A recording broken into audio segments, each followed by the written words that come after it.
We will call this meeting of the Huntsville City Council to order. It's January 26th, and we are here to discuss a number of matters tonight. We have a lot of proud parents and proud students here to honor as well, so we will go ahead and begin this meeting. We will begin with an invocation given by the Reverend Paul Pradat, the rector of St. Thomas Episcopal Church, and it will be followed by Pledge of Allegiance by the Boy Scout Troop Number 70 from First Baptist Church. Their leaders are Emmett McDonald and Charles Deplachet. We will begin with Pastor Pradat. All please rise for the invocation. Let us pray. God of justice and mercy, we thank you for the gift of life and the opportunity to serve our fellow women and men, praying especially tonight for the leadership of this city. Guide those who gather tonight to act with character and conviction. Help them to listen with understanding and goodwill, speak with charity and restraint. Grant them a sense of the welfare and true needs of the people they represent, and the ability to work together in harmony even when there is honest disagreement. And may that work promote a community where peace may prevail with righteousness, justice with order, and men and women from different cultures and with differing talents may find in one another the fulfillment of their common humanity. All this we ask in the name of the one who unites and strengthens us to create a world, a community built on a foundation of love, charity, and goodwill. Amen. Thank you, Pastor Pradat. Boy Scout Troop 70.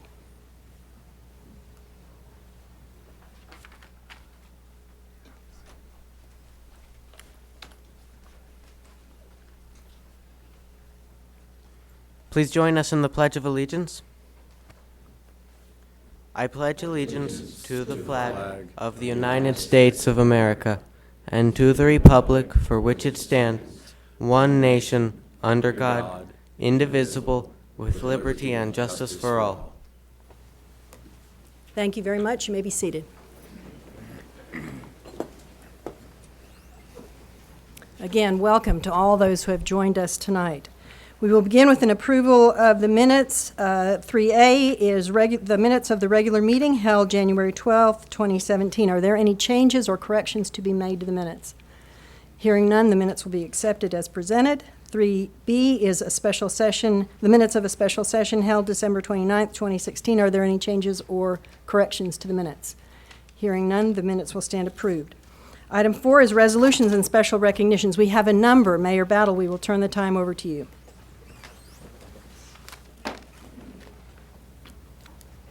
Thank you, Madam President. If I could ask Steve Ivy to come up with our City Parks and Recreation. And Steve, we have a number of young people that we want to recognize tonight who have done some great things, given honor and recognition to the city, and done some great things individually and for their schools and for their city. Yes, sir, Mayor. Well, Huntsville's known as a state champion city, and we have a lot tonight representing us. We first want to start off with Williams. Mayor, we do the Mayor's 100-Mile Challenge every year, as you know, and we've had a partner with Williams K through 8 from the day one we started it. They also make the whole school committed to this program. Come on up. We've got the principal and the PE teacher with us tonight, and I think you've got a resolution that you want to give with them, Mayor. Thank you so much. Hey, thank you. Listen, I want to say, here's our resolution. But the resolution talks about Williams Elementary and all the participation that y'all have brought about to our for our Mayor's Walk. Last year we had just about the full school walking. This year we had just about the full school walking. Those that weren't walking were running ahead of us. But it was a great crowd, and y'all have pushed for a lot of participation, yes, and something to get our kids maybe off the couch and away from the Nintendo, but get them out in nature and do those kind of things. And I'm so proud of y'all. So thank you, and I'd say go Hawks to you. Thank you so much. Yeah. Thank you. Well, it's easy for me to stand here today and accept this award, but the real work took place with our PE coaches. I have with me Mr. Ryan Shea and Coach Robinson, Coach Winston, and also Coach Cleaves. But they worked tirelessly with our students. Our students worked really hard every single day, running and walking, also running ahead of us as we walked, but also logging in the hours, and the teachers worked hard not only to teach them about healthy eating habits, but also about exercise and good life skills. So, thank you so much. It's our third year participating in the Healthy Huntsville Challenge, and we happen to get all our kids involved. They got their families involved and get them healthy and moving. I was glad Alabama Blue Cross Blue Shield, the mayor, had an initiative to get our kids motivated, and we just took the bull by the horns and kept on going from there. Congratulations. Thank you so much.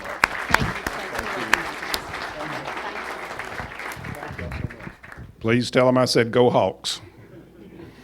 All right, now we have, Next, Mayor, we want to recognize Huntsville High School. Coach Susan, would you please come up? We have Huntsville High here tonight. They won their 13th overall state championship this year in Auburn. This was the first time I think they've won the 7A championship in past years.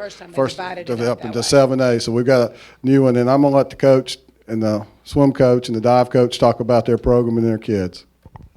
Thank you so much. It really is an honor and a privilege to work with such talented swimmers and great students to boot. I'm a very proud coach and even more a proud parent.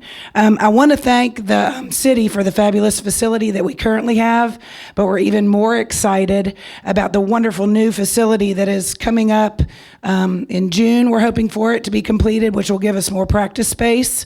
More water means more swimmers and divers, which is great for us. I'm going to let Coach Steve Hall, the dive coach, say something quickly, and then I'll call the boys to come forward.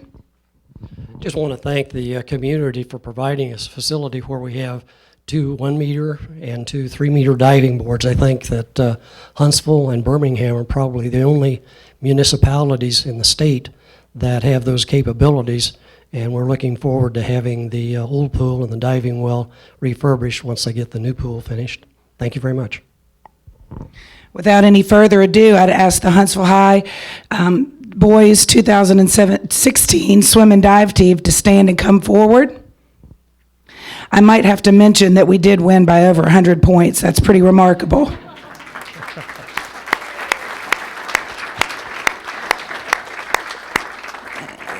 I'm going to back up a little bit and call them name by name as they come by this way, and they can shake each member's hand. J.D. Burney,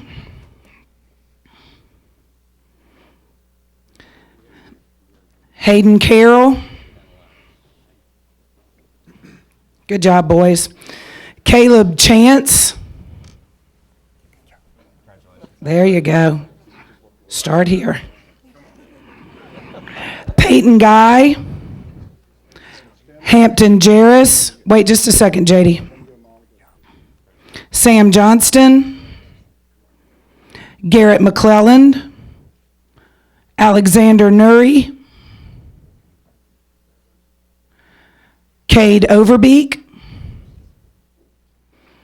Isaac Rabin, Neil Schutz, Austin Smith, Joe Swing, Garrett Taylor, Evan Vila, and Ben Worth. Ladies and gentlemen, the Huntsville High School Boys 2016 state champions. Thank you very much.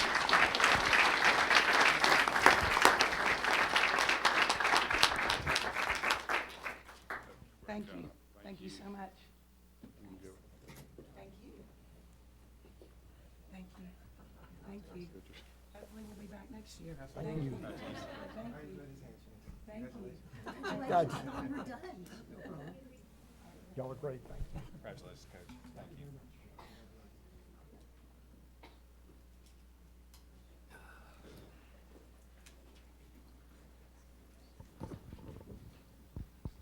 Now, Mayor, we have some individual state winners. If I could, I just ask y'all to come up on the individuals we have here from JP. I know Sam's here from JP, and any other individual state winners we have tonight. Would you please come forward?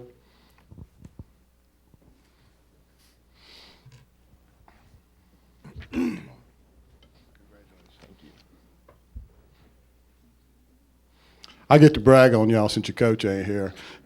These are winners from John Paul II. Sam won the 100-yard freestyle. Yes. And then this is the 400 relay, the free relay team. And we're proud to have y'all here tonight. We know that y'all have made y'all's community also very proud of you. And to have y'all to represent Huntsville, we want to appreciate y'all. We look forward to seeing y'all again next year.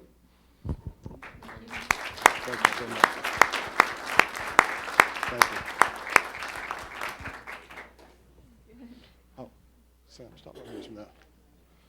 I want y'all to introduce yourself. I didn't do that. Oh.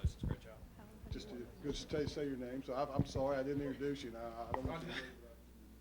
Sam, I introduced you. Come say your name. And Hi, I'm Erin McCann.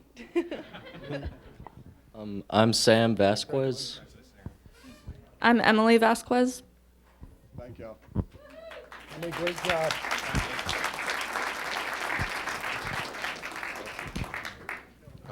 Thank you, Coach, and thank you to each of y'all, to the swimmers and to everybody else who has made great things, done great things for this city and brought fame and accolations to us.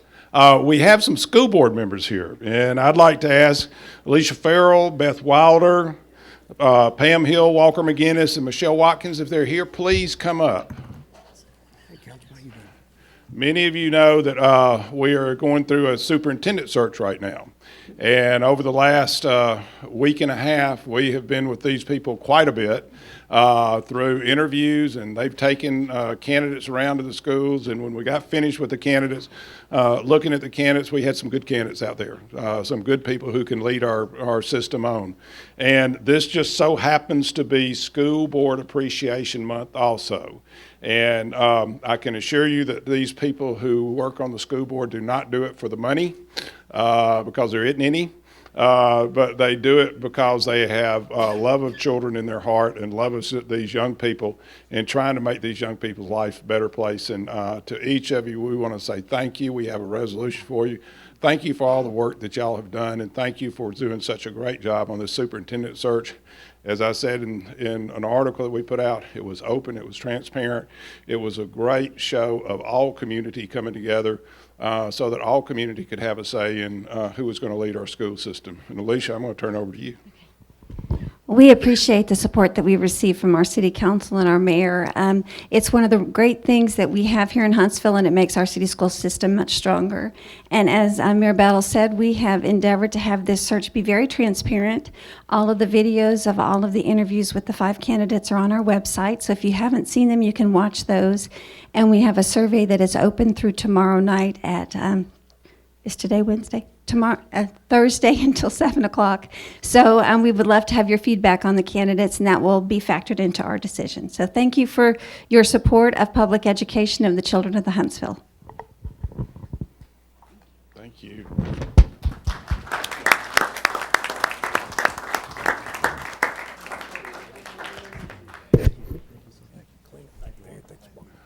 One thing we might say is they're leaving, you know, the community support for education is so important. You can't get anywhere without education, without a good education. Today we were talking to our bond rating agency. We're going for a last tranche of money to finish out our school construction and finish out some other projects. And in that conversation, we were talking about the commitment of the city and the citizens of this city to the school board, where we put about $22 million worth of sales tax money back into the system, but that we do it because it's the right thing to do and because it's a great system. So thank y'all for your service, and thank you so much. Thank you very much, Mayor Battle. We have great things going on in this community, and it's always wonderful to recognize those folks who make us proud. The council has no items for adoption or presentation. There are no other special recognitions, but we do have a number of announcements. First, the administration has requested that we add an agenda item. It will be item 15GG, a resolution in support of the action in support of the Airport Authority, and the chair moves to add that item to the agenda. Second. It has been seconded. Is there any discussion? You should have that item in front of you. A hard copy is at each of your desks, and it will be added as item 15 GG. All in favor of adding, please indicate. Aye. Any opposed?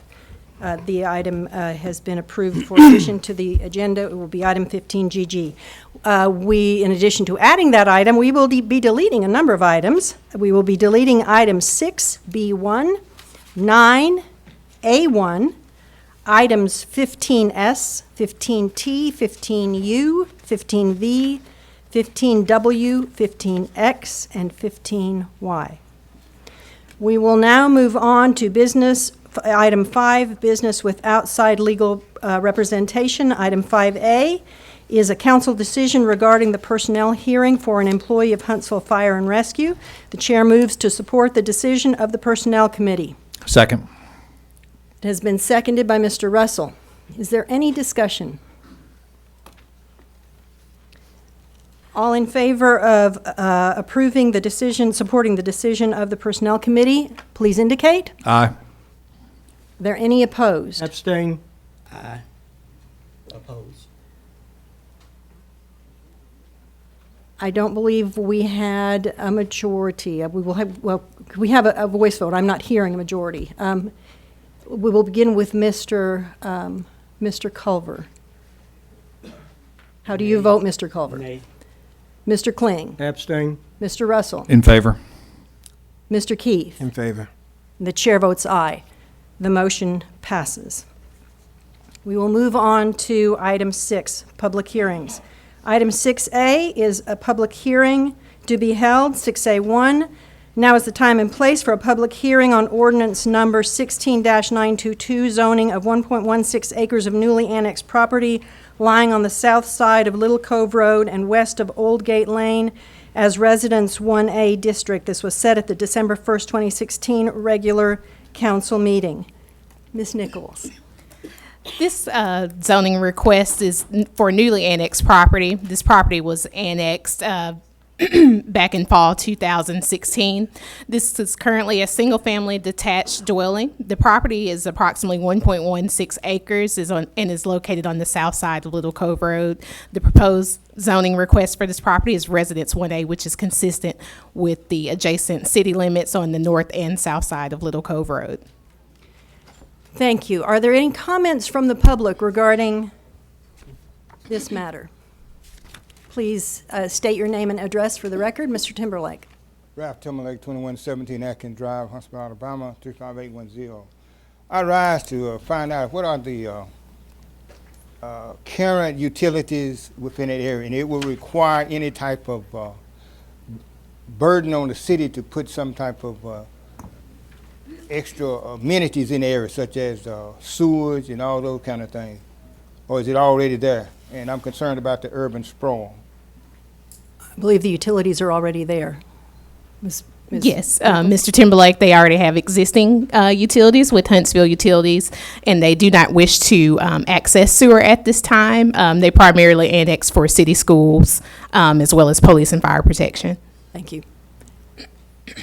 I didn't hear anything about the sewage system being They currently have a septic tank, Mr. Timberlake, as this property has been within the county limits, but they do not wish to access the sewer at this time. Is there anyone else who wishes to comment on this matter? Hearing none, the public hearing is closed. Move to approve. Second. Motion by Mr. Russell, second by Mr. Kling. Is there any discussion? All in favor, please indicate. Aye. Any opposed? Motion carries. Item 6A2, now is the time for a public hearing on ordinance number 16-924, rezoning 2.38 acres of property on the west side of Jordan Lane and on the south side of Dyshell Drive from Residence 2A District to Neighborhood Business C1 District. This was set at the December 1st, 2016 regular council meeting. Ms. Nichols. This rezoning request is approximately 2.38 acres. It's on the west side of Jordan Lane and south of Dyshell Drive. It's currently a church. The church has recently moved within the past few years, and they have a proposed buyer for the property. The property is currently zoned Residence 2A and cannot accommodate the proposed use of the future buyer. So the church has requested a rezoning change to Neighborhood Business C1, which there is adjacent C1 south of this property. The darker green is Neighborhood Business C1, as well as there is Neighborhood Business C2 across the street. This is the existing West Lawn Middle School, and on the southern track, which is not shown on this particular map, is the new Walmart Neighborhood Market that is located at the corner of Jordan and Bob Wallace. Thank you, Ms. Nichols. Is there anyone from the public who wishes to comment? Mr. Cox, can you please come to the microphone, state your name and address, please? for the Jerry record? Cox, 4029 Telstar Circle. Thank you, Madam President. This is in my area, and I was somewhat concerned about some of the issues, but as usual, Ms. Nichols provided me with some time before the meeting and answered my questions, and I certainly appreciate her the way that she does her job. Thank you, Madam President. Is there anyone else who wishes to comment on this matter? Seeing none, the public hearing is closed. Is there a motion? I move to approve. Motion by Mr. Russell, second by Mr. Culver. Is there any discussion? Question. Ms. Nichols, will alcohol be sold at this property? I mean, I don't know if it's a convenience store or if it's retail or what. The use is actually a proposed office use, so they wouldn't have a need for an alcohol license. But in the future, if there was any turnover on the property, if the property, the rezoning request is approved, alcohol could be allowed on the property. It would just be based on what's applicable under the Neighborhood Business C1 district, which is extremely limited. Okay. So bars are not allowed under this particular zoning designation. Primarily, if you can sell alcohol within your neighborhood business district, either you're a convenience store or you are a food retailer with at least 50% food sales. Thank you. Are there any other questions or comments? All in favor of approving the motion indicate. Aye. Aye. Any opposed? The motion carries. Item 6B1 has been deleted. There are no other public hearings to be set. That brings us to item 7, communications and reports. 7A is communications from the public. We have a number of people who have signed up to make comments. When your name is called, please come to the microphone, state your name and address for the record. The first name is Chip Cherry from the Chamber of Commerce. He's here to comment on the utilities increase. Mr. Cherry, welcome. Thank you, Madam President. I'm speaking on behalf of the Board of Directors of the Chamber of Commerce, who today took action in support of the rate increase and encourage you to adopt the rate increase. The main reason for that was reliability of the system, and that we believe that's some paramount importance going forward. So thank you very much for the opportunity to address you. Thank you, Mr. Cherry. Next, Betty Gaylor, also commenting on the utilities increase. Ms. Gaylor. And again, please state your name and address for the record when you come to the microphone. Betty Gaylor, 3505 Bluegrass Road, Huntsville, Alabama, 35805. Again, the purpose of me attending this meeting tonight is to ask each member of the Huntsville, Alabama City Council to vote against the proposal, the rate increase, to be presented by Huntsville Utilities. I believe the rate increase would add additional hardship to the customers who are already struggling to pay their bills. As Huntsville Utilities is not governed by the Alabama Public Service Commission, members of the City Council are the only governing body that can control the proposal presented by Huntsville Utilities. May I remind you, each council member, you were not chosen by management of Huntsville Utilities or appointed by the boards of Huntsville Utilities. You were elected by the customers of Huntsville Utilities. Customers supported you, and tonight we are asking you to do the same for us by not approving the proposal. Someone from Huntsville Utilities, please explain to everyone tonight why are the digital water meters giving incorrect readings? Are the readings corrected before the billing or adjusted on the next bill? If adjusted, are customers advised of incorrect readings? Also, are there plans in the future to replace cashiers with machines? Thank you. Is there someone from Huntsville Utilities that would like to address Ms. Gaylor's concerns regarding the digital readings on the digital meters? And I believe there's also a question regarding cashiers. Mr. Olszewski. Yeah, John Olszewski, Huntsville Utilities. On the if there's an incorrect meter reading, and we know if one's brought to our attention, we will come out and clarify the incorrect if it's incorrect, and we'll do the diligence to ensure that the right fee is the right amount of dollars is charged for the billing. The digital meter is actually the more accurate of all the meters we have, and we actually have very little problems with the digital meters. We have more problems with the old meters that we're replacing with the digital. And as far as the second question, which is as far as replacing the tellers, the answer is we're not replacing tellers. Nobody loses their job, but we found that some folks would prefer not to stand in line and wait in line to pay their bill, and we have a kiosk that we just put out there this past week that they can come up and pay their bill via credit card, which has never been done before, with a check, and they can also pay with cash, and they also get change back.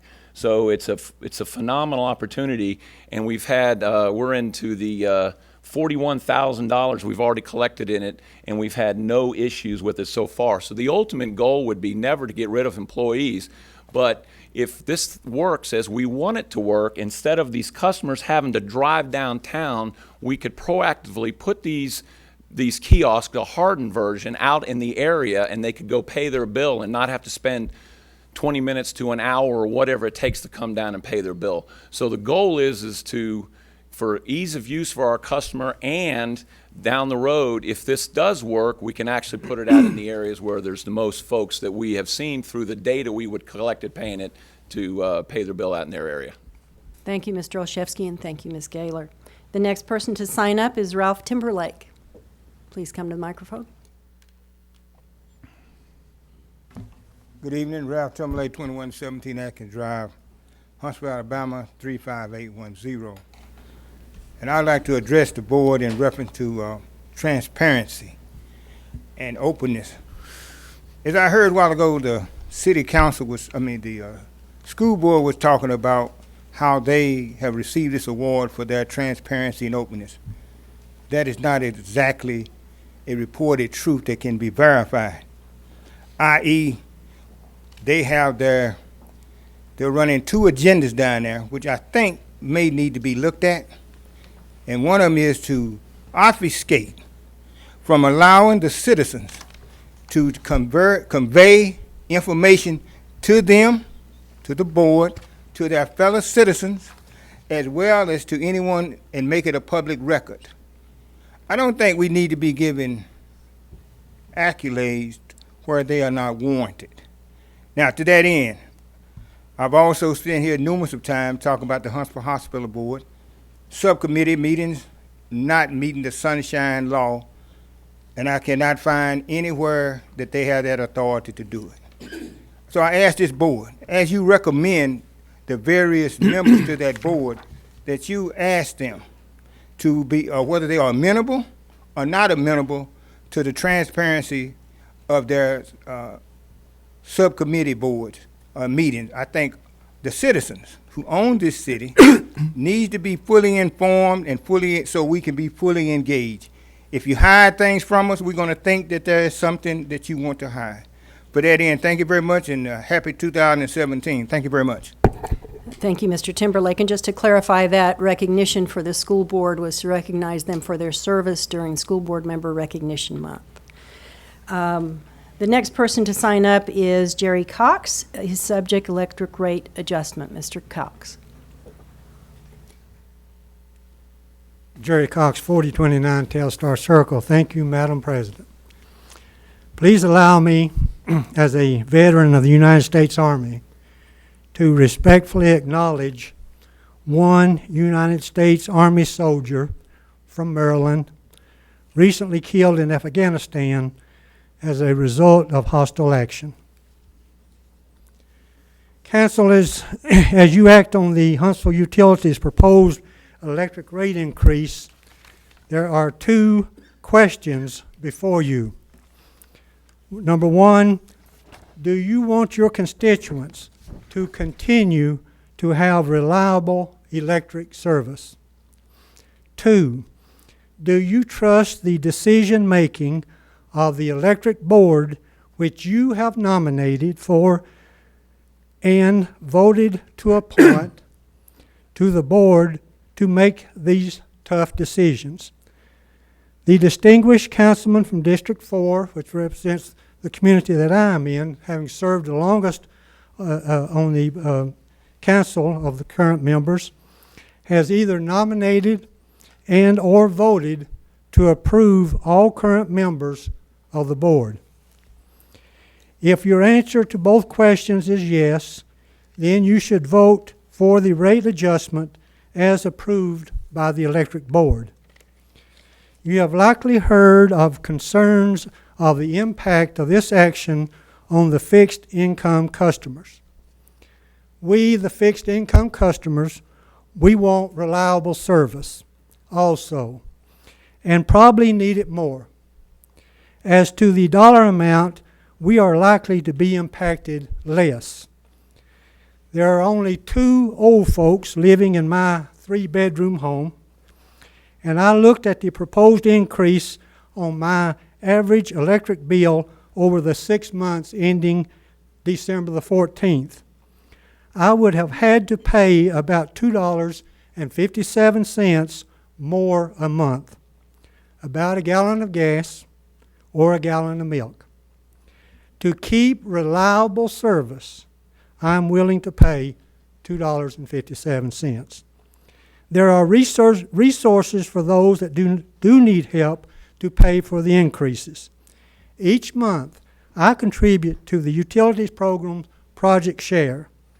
This money goes to the Salvation Army to assist elderly with utility bills. I challenge everyone to look at this program. To keep our lights on, please vote yes on the rate as proposed by the board, because they, who I trust and appreciate their service, have determined that is the minimal accepted. Thank you, Council. Thank you, Mr. Cox. The next person to sign up is Miss Jackie Reed.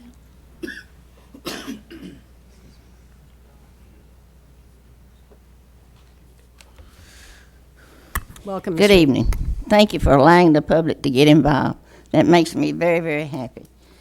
I want to thank you for allowing all the public to speak. State your name and address. My name is Jackie Reed.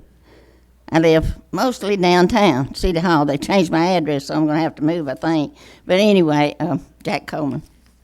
I have several issues tonight that's in my face and bother me, and I'd like for you to hold HIMCCDD. I see mid-cities swimming around on the agenda tonight, and I got to know where they're swimming. Anyway, I want to have somebody to find out and let me know. I know we spent $550,000 on those condos downtown on the streetscape on the front. Now we've gone down all the way to the side, maybe in the back, and somebody come up with me how much the taxpayers are going to pay for that. And I'm over here about the utilities. You know, we have to up the utilities, smart meters, fiber, and we got to develop that Madison Square Mall out there. Who do you think's going to pay for that? All of that out there. We got to help pay for some of this, because I'll be keeping an eye on the developers and make sure they pay their fair square when that development starts out there. And I would like to make a statement tonight that Saturday is the last day Sears and Pennies are being forced out of the city. I say that with grace, because it is a truth. But you need to go. They got great sales on. They're trying to get rid of everything. Saturday is their last day in the city of Huntsville. So go on out there and spend some money with them. They need all the help they can get. We're going to tear them all down, and I see somebody's fixing to tear it down. I want to know who's going to pay for that, because I'm watching the budget very close. Who's going to pay for all that dumping? I got my eyes on that mall for the rest of my life. I hope God lets me live to see through that, and that's going to be a long time. But it's going to cost all of us. What you've put out there is amazing. And it's really, my daughter said, if you don't quit worrying about Madison Square Mall, you're going to have a stroke. Well, hurry up and tear it down, because I'm not going to have a stroke. And put out there what you want to do, your hotels, retails, motels, and your walkways, and whatever you got your plans on. But anyway, I'll be keeping an eye on you, and I want to tell the mayor that we got problems, traffic in this city. These speeders, I know we didn't hire but 7 new police officers. I don't know how many more academies we've got running here, but people are dangerous in the city. The traffic is terrible. The roads are terrible. We don't have a mind, but I do want to say something about school board real quick. I've been to all the public hearings but one. We do have a gentleman. All of them are good. All of them are real good. I've been to school board meetings, and I have heard them talk about school. Ms. Reed, your time is up. Would you like an additional minute? Thank you. One second. Everybody okay with that? Yes, ma'am. You may have another minute. The thing that really catches my eye on one of them especially, he says, I care. That means a lot to me, but because it's about the people, it's about the employees, it's about the city. He cares, so I think we got some good people out there. I hadn't been in City Hall, but I haven't got thrown out yet either, and I'm still trying to work that out with why I can't come in without an appointment. Why do I have to be escorted in and out of this building is really eating on my mind. So y'all better come up with something before I take it to the national news. Thank you very much. Madam President? Mr. Kling. I think it'd be helpful for Ms. Reed and the public in general if Mr. Davis or somebody could give us a breakdown on, since Madison Square Mall has been mentioned a lot, how much the city is putting into the project and what the tax return to the city is over like a 20-year period.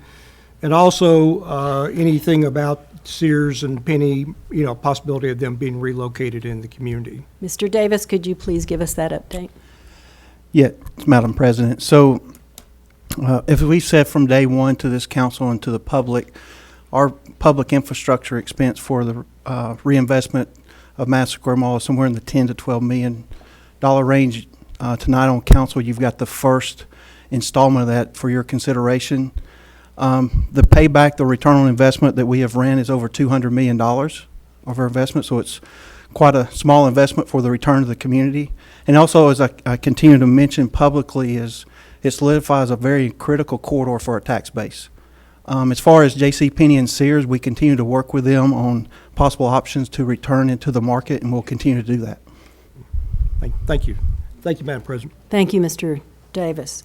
The final, Mayor. Madam President, we might also mention, Ms. Reed mentioned the avenue and the landscaping going on around the avenue.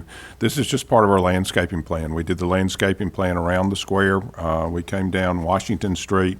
We would eventually have gotten over to the avenue, but with the new development, we decided to go ahead and do the avenue at the time that we were, the new development was coming in, so that it could all be new at one time. And also would keep us from tearing up the streets after they came in and tore up the streets with their construction and their connections with water, sewer, and power. So it just made sense to go ahead and do that landscaping portion of our landscaping plan at that time, and then we'll move back to street by street like we've been doing over the past 4 years, I guess. Yes, sir, and if I could add to Mayor Battle, council members, that comes out of our annual capital fund for downtown streetscapes in that allotment, and we kind of dictate where to spend that based on encouraged development. So we don't want to put millions of dollars in the downtown streetscape and roads in front of a piece of property we know is going to be redeveloped. So we that's a moving target where that occurs in downtown, but it comes out of the annual capital plan. Thank you, Mayor Battle. Thank you, Mr. Davis. And Ms. Reed, I believe the rest of your questions concerned the demolition, and we will hold item M, and those questions will be answered when that item is presented. The final person to sign up is Mr. Tom Devenish. His subject is Hampton Cove Way. Mr. Devenish. Tom Devenish, 2807 Castle Pine Circle, Hampton Cove.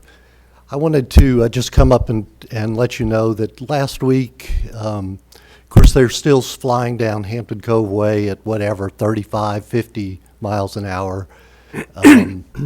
But last week I became aware that actually the Hampton Cove Homeowners Association Board voted on October 26th to follow the city procedure for speed cushions. And so that's actually on the website, and actually I emailed a copy of that to everyone here last week. And so I just want to underline the fact that there are 31 people that are between DeFord Mill and Honors Road that have a right to decide whether speed cushions are installed on that section of the road. The board agreed to follow the city procedure to let those 31 people vote, 75% of them, so that's what, 20, well, just round it up, it's 24 people roughly have to vote in favor of speed cushions. From my tally, I don't think that there will be 8 people that vote no. And so they should get an opportunity to vote. There is 1 or 2 people on the Hampton Cove board that decided they didn't want speed cushions regardless of what the data said. They don't even have the data that Dan Sanders collected. And so they decided that they were going to ignore the city vote. They're going to even ignore the board vote. 2 of them were not present. And so anyway, just to not to beat a dead horse, I want to give you a copy of those minutes from the October 26th meeting. And that just gives you an idea of how underhanded some of these people are. I mean, Hampton Cove Board is run like a private club. So anyway, I'll give you those pieces of paper. If you finished your comments, you can go ahead and bring those Okay. up here, and we will distribute them. If you just hand them to Mr. Hamilton. Thank you, Mr. Devenish. That concludes our public comments. We will move now to Huntsville Utilities items. Item 8A is a resolution authorizing the approval to purchase contract labor to replace natural gas cast iron mains and services, PR 102, for 1630. Move to approve the resolution. Second. Motion by Mr. Russell, second by Mr. Kling. Is there any discussion? Any questions? All in favor, please indicate by saying aye. Aye. Any opposed? The motion carries. Item 8B is a resolution authorizing the mayor to execute a resale rate schedule substitution agreement with TVA, providing for an electric rate change for Huntsville Utilities, residential, general service, commercial, industrial, and outdoor lighting customers. The chair moves for approval. Second. Second by Mr. Russell.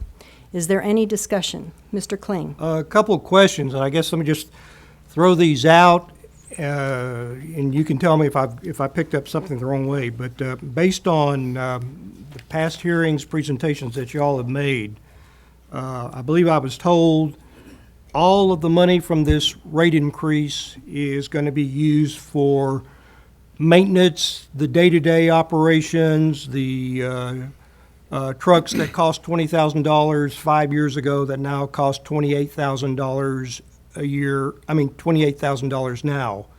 Is that the understanding on how the money would be spent if this rate increase were approved? Joe Gertis, Huntsville Utilities. Councilman, yes, that's what we have explained. Okay. This rate increase is really just to keep up with the cost of providing service and the operation and maintenance of our electric grid system. Keep electricity running during the ice storms as best as you can. That type of usage is what we're talking about. Please don't say ice storms, but yes, sir, that's Okay. correct. Well, can that be deleted from the minutes? But I agree with this. And okay, there are no bonuses that are going to be paid out of this. No Google Fiber is going to be funded out of this. Is that the understanding? No, sir, we do not pay bonuses, and the Google project is funded. Okay. And again, the bottom line on this, just so I can understand, this goes across all classifications of customers, and the low-income people, who I think all 6 of us up here are concerned about, they would be paying on a dollar basis less than the person who lives in a larger house that would use more electricity because it's on a percentage basis. Is that Generally speaking, Councilman, and the key to what you said there is if you use more electricity, it will impact you greater. Okay, I guess what I was trying to say was the person who lives in a 1,000 square foot house who may be lower income on a dollar basis would pay less than the person who lives in like a 5,000 square foot house that would use more electricity. Theoretically, yes, sir. Okay, all that. Okay, thank you. Thank you, Madam President. Mr. President. Keith. AJ, and I don't know if you feel confident in answering these questions. You know, I'm a rookie. They say in 90 days, I haven't hit my 90-day spot, so I'm still under the probation point. We'll do our very best. Now, I wasn't here on the original proposal, which happened in April, I believe. Yes, sir. And with confidence, in your professional opinion, again, maybe Mr. Tom can answer this question. Having almost been a year out, do you believe that the proposal you gave back in April, and that was approved by the board, and the third party that you had as a rate advisor, to this day, do you still believe that's a good rate? That proposal that you had is still a good proposal? Yes, sir. Thank you very much. I sort of want to say something, Madam President, if I could. Now, and Jay, you can jump in at any point, because my colleague brought up a good point. A 1,200 square foot home, and I've been over to Huntsville Utilities for the past 2 months, probably more than the employees, can actually use more because of the energy efficiency of a home comparative to a 3,500 square foot home. That's correct. You know, new homes generally have high efficiency standards. There's an energy code that they have to meet. So, you know, that's why I say theoretically the smaller home is going to use less. But there's certainly no guarantee of that. Absolutely. And I think, one, let me say hats off to Huntsville Utilities, because I believe if you did this proactive approach on the last one, maybe we wouldn't be in this situation. But I do want to also get to a bigger point. I've been in a number of homes and gotten a number of calls. And my district has the highest amount of fixed incomes of the 5. And it hurts my heart as I sit with individuals elderly individuals who are taking care of grandkids, who have to account for a certain amount of money. Now, these people aren't buying cigarettes. These people aren't drinking alcohol. They are truly living their life by a dollar amount and trying to stay above water. I think that this is actually an opportunity. And again, this is coming just from me. I think that we have to consider, and Huntsville Utility as a city as well, the detriment that happens when we start arbitration from this dais. You guys proposed that you needed an increase.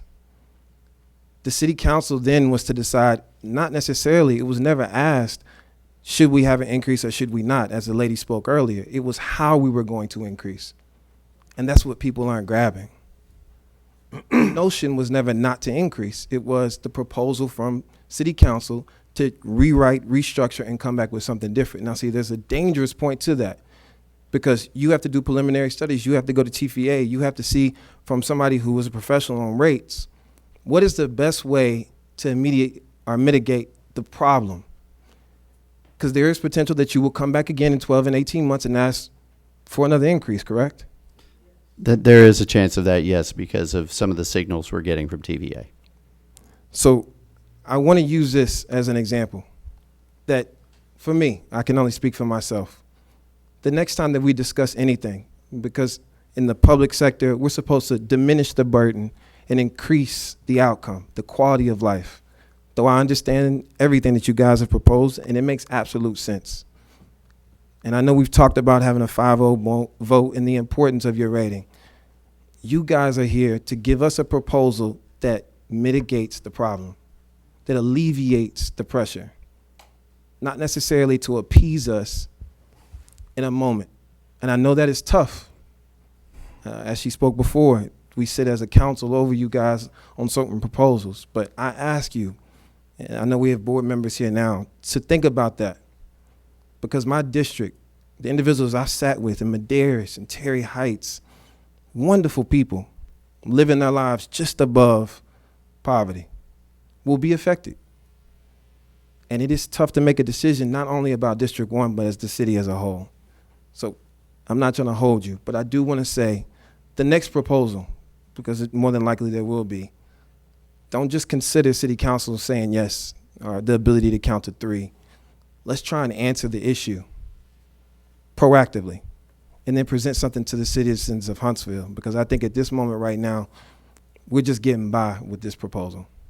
This is a B solution, and it needs an A solution. Thank you. Thank you, Councilman. Thank you, Mr. Keith. Well said. Are there any other comments? Madam President, if Council, Mr. Gertis Mr. could Russell. introduce the board members that are here tonight. Appreciate it. Certainly, Dr. Dorothy Houston, Mr. Thomas Winstead, Mr. George Moore, and Mr. Bowles, Ronnie Bowles back there. Mr. Winstead, Mr. Moore, and Mr. Bowles are our electric board members, and Dr. Houston is on our gas and water board. Thank you, sir. Thank you for being with us tonight. Thank you for your service. One more comment now. I know, don't take it as a chastisement. I want to say thank you to everybody else. Who else is also here? The CFO, Tom, everybody. You guys. The entire management team is here. Yes. Listen, I've been in everybody's office. I thank you so much for your time and sort of bringing me up to speed. It is a unique spot to be in on the second part of something this drastic that will affect the whole of Huntsville. So thank you all for your work. Thank you for the time you've taken to meet with the public and help them better understand all the issues that are involved. I think I commented at the last council meeting, you have done such a good job explaining your business model and what impacts it that I have had people who opposed the original proposal from last spring say, well, that's a better proposal than this one. Why aren't you passing that one? So thank you for doing such a good job. We appreciate it. Thank you, Madam President. But we do have a proposal on the table, and that's the proposal that we are going to be considering tonight. Now, I do have one other question, and Mr. Keith alluded to it earlier. When we did not pass, when a majority of the council did not pass the last request for a rate increase, it impacted your bond rating. Is That's that correct? That's correct. Why should the average citizen care about that? Well, that bond rating it determines the price of borrowing money. And, a utility system, as does the city, often borrows money to build, grow, maintain. So that hit that we took makes it more expensive to borrow that money. And that burden is bared by our customers. So when we talk about what this utility rate increase is going to be paying for, it's going to be paying for the increased cost of borrowing money as a result of that change in your rating. That's fair.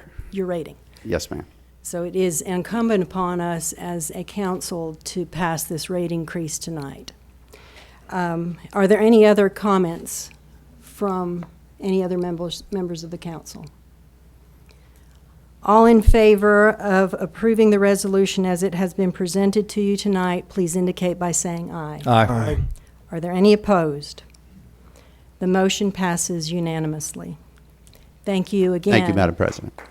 Thank you again to the Huntsville Utilities staff, to the board members for your efforts on behalf of our community. There's like a collective sigh now. Item number 9, board appointments. Item number 9A1 has been deleted. We will move on to item number 9A2, a resolution to appoint Dr. Everett Roper to the Madison County Department of Human Resources Board, Place 6, for a term to expire August 1st, 2019, nominated at the January 12th, 2017 regular council meeting. Mr. Culver, would you like to make that motion? Motion to approve. Is there a second? Second. Is there any discussion? All in favor indicate by saying aye. Aye. Any opposed? The resolution carries.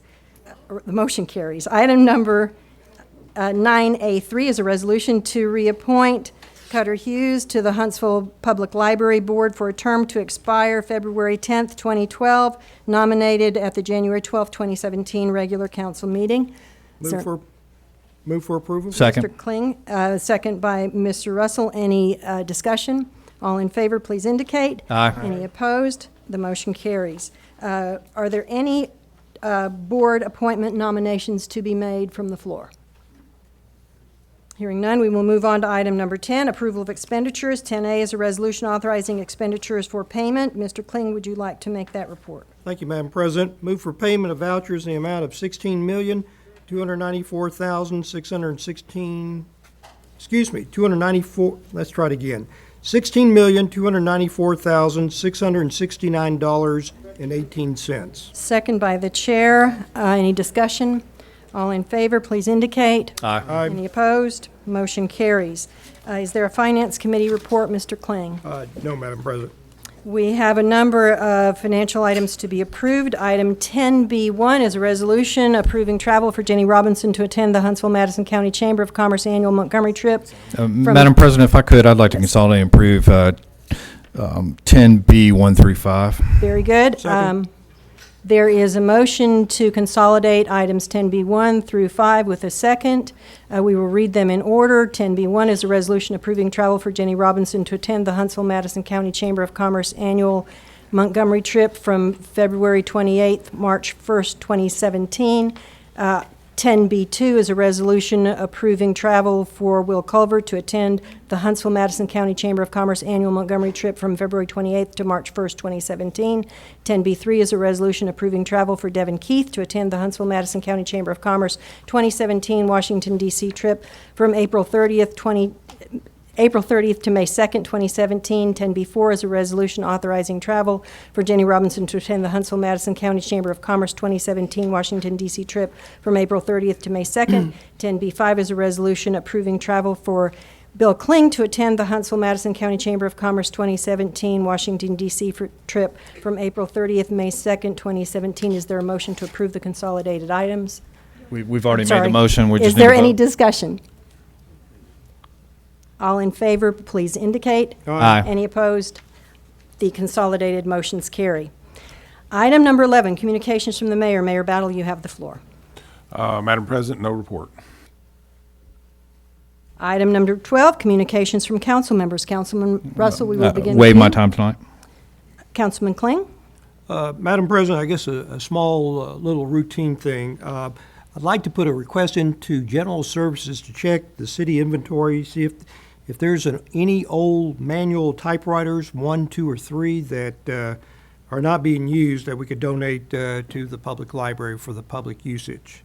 And that's the only request I have. Thank you. Mr. Keith? Thank you, Madam President. I just want to make a couple announcements. There are 2 big events coming up. I'm so sorry. I wrote it down somewhere. On Sunday at 6 o'clock, the city will be hosting the Reverend Al Sharpton. The event will be at Oakwood University's church on the campus of Oakwood University. It is free to the public.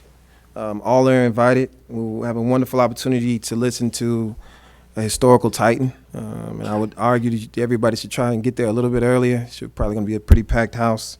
And the city will be giving a resolution. Also, an exciting bit of news that will probably get some attention next week. Calvary Hill, as many know, in Northwoods, the Boys and Girls Club will be having a grand opening on the 31st, I believe it is, at 4 o'clock at Calvary Hill Center in Northwoods off Popular. There's been a lot of work done there. Not only they're sharing, work done by us, Steve at the Department of Recs, as well as Village of Promise, but that's going to be a flagship area, and I would love if everybody can come out. I'm going to have food, if you're just thinking. Yes, absolutely.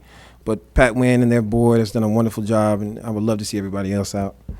Also, I don't get to say it enough because I've been bothering, but if Dan is here from Traffic Engineering, hats off to his group. They've been dealing with me all week about these speed bumps, so I just want to say publicly, thank you, Dan. And Mr. Culver, I believe I skipped over you. Thank you, Madam President. Spoke with the Midtown in the Park Homeowners Association this evening, and they have a lot of concerns. It's a great organization. Mayor, I believe this is among the first, if not the first, HOA created subsequent to the new law that allows the city's involvement now. There's a state law. The city is involved through way of adopting applicable state laws. So this is going to be interesting, but they did express some concerns, and I'll be getting with engineering, traffic engineering, Dan and your group. Some of the concerns expressed are the traffic on Explorer, and we're expanding the park. I think people who are going to be coming off of 72 will be looking for a shortcut to get to the park, and they will probably cut through Midtown. So let's look at that, and also if there were to be a way that we can explore traffic calming devices, Mr. Sanders, in conjunction with some alternative routes for the apartments that, I think that's Rhyme Village and another community. Maybe expanding Rhyme Village perhaps to connect to Explorer, or just some different things. We may have to work in conjunction with the police department as well to figure out some concerns. And we had probably 75 or 100 people tonight at the Jackson Center, and these residents are just genuinely concerned about the traffic and the families with small kids that are living in Midtown.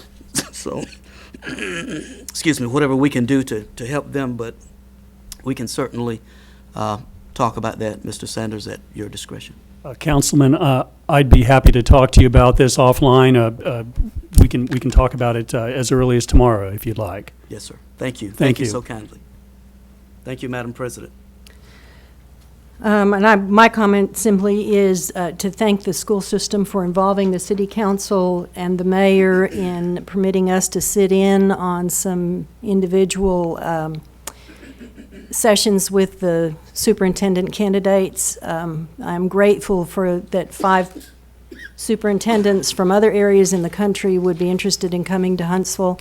They were each impressive in their own right. I'd like to take a little bit of each one and kind of put them all together.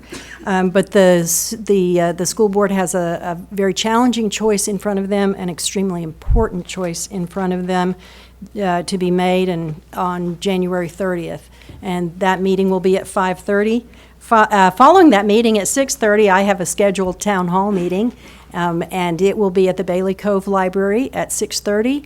And we're simply going to talk about what's going on in South Huntsville and open it up for questions from the public. So you all are welcome to join us for that. Madam President, can I get one more moment? Yes, sir. I just want to say hats off to Troop 70. As a former Boy Scout and their Scout Master, I remember getting this merit badge sitting here, not knowing what was going on. And now I'm sitting up here not knowing what was going on. So I just want to say hats off to you guys being here. I remember this moment and to your leadership, your Scoutmaster. It's a blessing to have you guys. Thank you. And thank you for Mr. Keith. I actually had that in my notes in announcements, and we had so many things being added and deleted. I completely forgot about our scouts here. My favorite saying is, for every boy who earns his eagle, there is a mother chasing after him who is a badger. So you all just set that goal of getting your eagle. It is an exceptional effort. My son worked very, very hard when he was a scout, and I know that you will be benefited by your efforts in scouting as well. Thank you for being here. If there are no other comments, we have no unfinished business items for action.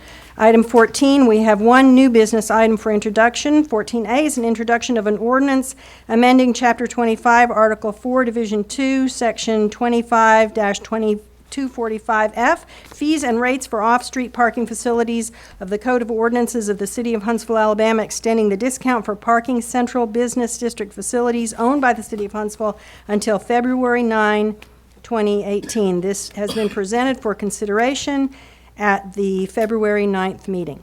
We will now move on to item 15, new business items for consideration or action. The chair wishes to hold items H, I, M, double C, double D, double F, double G. Are there any other items anyone wishes to hold? Madam President? Yes, sir. Madam President, if we could hold 15 C as in Charlie, D as in Delta, E as in Echo, 15 O as in Oscar, and 15 AA. And for C, D, and E, just an explanation. For O and A, if you could add to the explanation cost. Thanks. Thank you, Madam President. Are there any other items to be held? We will be holding then items 15C, D, E, H, I, M, O, double A, double C, double D, double F, double G. Did I get that right? All right. We will Double G was one we added. Proceed then. Is there a motion to approve items 15, A, B, F, G, J, K, L, N, P to R, Z, B, E, oh, I'm sorry, we need to read them first. Item 15A is a resolution authorizing the acceptance of donations. 15B is a resolution authorizing travel expenditures. 15F is a request to advertise and fill one regular full-time position of animal shelter attendant, grade 9. 15G is a request to advertise and fill one regular full-time position of animal services dispatcher, grade 9. 15J is a resolution authorizing the mayor to enter into an agreement between the North Central Alabama Highway Safety Office and the City of Huntsville for overtime traffic enforcement funds in the amount of $6,500 for safety belt grant. 15K is a resolution authorizing the mayor to renew a lease agreement between the City of Huntsville and Drake and Harlan Properties for warehouse space located at 3000 and 3002 12th Avenue. 15L is a resolution authorizing the mayor to execute amendment number 1 to the memorandum of agreement between the Alabama Law Enforcement Agency and the Alabama Gulf Coast High Intensity Drug Trafficking Area and the City of Huntsville Police Department. 15N is a resolution authorizing the mayor to enter into an agreement between the City of Huntsville and the low bidder Reed Contracting Services, Inc. for periodic bid for concrete work 2017, project number 7117 SP07. 15P is a resolution authorizing the mayor to enter into an agreement between Habitat for Humanity of Madison County and the City of Huntsville for the use of home investment partnership funds for affordable housing at 2134 Pisgah Drive and 2136 Pisgah Drive. 15Q is a resolution authorizing the mayor to execute modification number 1 to the agreement between City of Huntsville and Family Services Center, Inc. for modifying budgeted line items for 1000 Crestline Drive as previously adopted for resolution number 15-544 and funded by the Home Investment Partnership Funds. 15R is a resolution authorizing the mayor to execute modification number 2 to the agreement between the City of Huntsville and Family Services Center, Inc. for modifying budgeted line items for 2810 Barber Drive as previously adopted by resolution number 15-543 and funded by Home Investment Partnership Funds. 15S has been deleted, 15T has been deleted, 15U has been deleted, 15V has been deleted, 15W has been deleted, 15X has been deleted, 15Y has been deleted. 15Z is a resolution authorizing the mayor to enter into an agreement between the City of Huntsville and Summit Technology, Inc. for database and application support. 15BB is a resolution authorizing the clerk treasurer to invoke Progress Bank letter of credit number 800003510 for Southgate Subdivision Phase 1. 15EE is a resolution authorizing the mayor to execute the cooperative agreement State Homeland Security Grant Program Assistance Allocation Letter of Agreement to accept the 6LEL grant from Alabama Law Enforcement Agency for regional mutual aid teams. Madam President, I move for consolidation approval of 15A, B, F, G, J, K, L, N, P through R, Z, 15BB, and 15EE. Second. Motion has been made and seconded. Any discussions? All in favor, please indicate. Aye. Any opposed? The motion carries. We will now move on to those items that have been held for separate consideration. 15C is a resolution authorizing the mayor to enter into agreements with the low bidders meeting specifications as outlined in the attached summary of bids for acceptance. The chair moves for approval. Second. Second by Mr. Kling. Mr. Culver, I believe you had questions on this one? Yes. Could you explain the purpose of C, please, for the public's? Yes, Councilman Culver. This is just our, excuse me, this is just our standard bid for continuing services within the city that do not require individual bid approval within the council. So for this particular one, it's for irrigation and piping materials and vehicle insurance. Do you have any additional questions? Anyone else? All in favor? Aye. Aye. Any opposed? Motion carries. 15D is an ordinance amending budget ordinance number 16-659 by changing the appropriate funding in various departments and funds. Mr. Culver, do you have a question? Yes, and could you explain that as well, please? Madam Chairman, should we put a motion on the floor? I'm sorry. Would you like to? make a I'll move to motion? approve. Second. Thank you. Mr. Culver, question? Yes, ma'am. Could you explain D, please? In this instance, this is strictly moving the donations that were received in an item that you guys consolidated into the appropriate departments' budgets.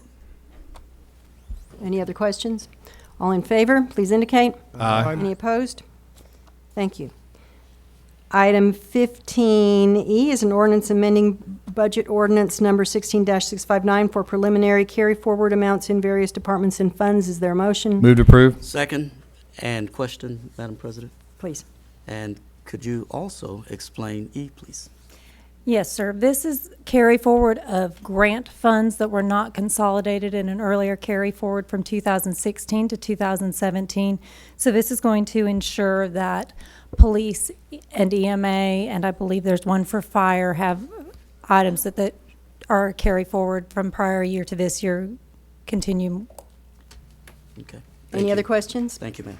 Thank you, Madam President. All in favor, please indicate. Aye. Any opposed? Motion carries. 15H is a resolution authorizing the mayor to enter into an agreement between the City of Huntsville and Urban Design Associates Limited for the preparation of an update to the downtown Huntsville master plan. The chair moves for approval. Second. Mr. Madsen, would you like to please brief us on this? Yes, Urban Design Associates is a firm out of Pittsburgh. They specialize in redevelopment and downtown master plans. It's been about 10 years since ours has been updated. That's pretty much a standard window for updating a downtown master plan. If you actually go back and look at it, there are a lot of things that in the interim have fallen out of applicability. They're going to come in and help us update that, look at some strategies for redevelopment on selected areas in the future, look at potentially strategies for locating downtown parking and servicing downtown parking. The contract amount is for $147,555, and it should extend through the end of the summer. Thank you. Are there any other questions, Mr. Key? Just a quick question. When you, how long does it usually take for the assessment to be finished and given as a proposal, I guess you can say? For when they finish their project, what is usually the timeline?